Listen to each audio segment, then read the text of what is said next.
Kita berdoa, kami mengucap syukur kepadamu Tuhan atas rahmat dan kasih karunia yang Kau berikan kepada kami.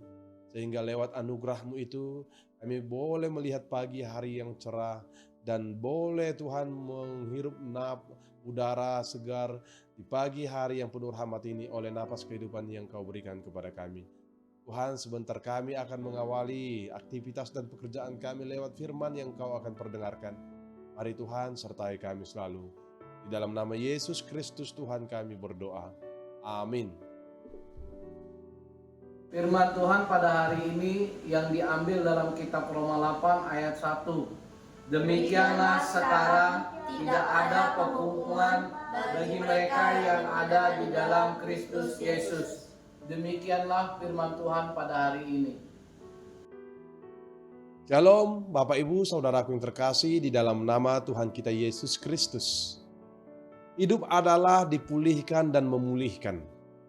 Kita perlu dipulihkan dari sakit agar kita dapat kembali aktif menjalani segala aktivitas. Hubungan yang retak harus dipulihkan agar dapat kembali harmonis dan rukun.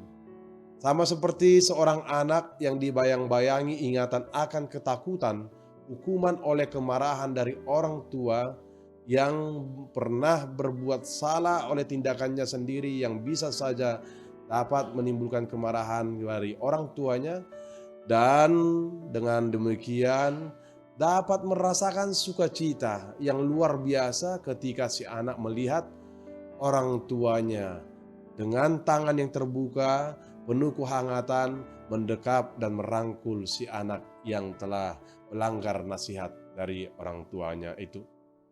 Cerita singkat ini tentu sangat menolong kita untuk mengalami kesembuhan dan pemulihan jiwa oleh hubungan yang terus memulihkan dan dipulihkan.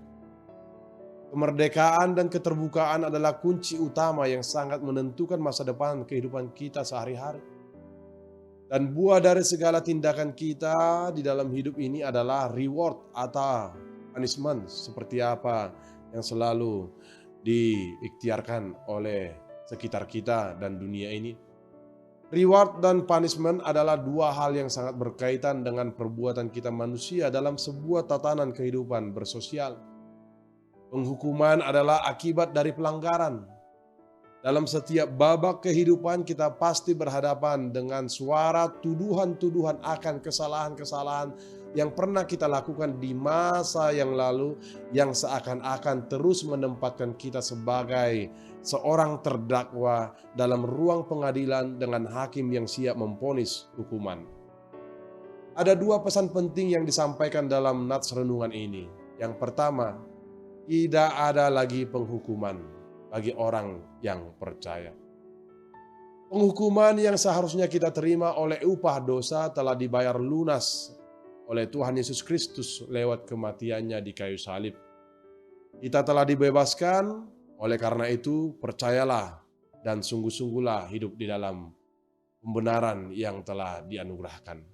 Yang kedua, bagi mereka yang ada di dalam Kristus Yesus, keselamatan hanya dapat hidupnya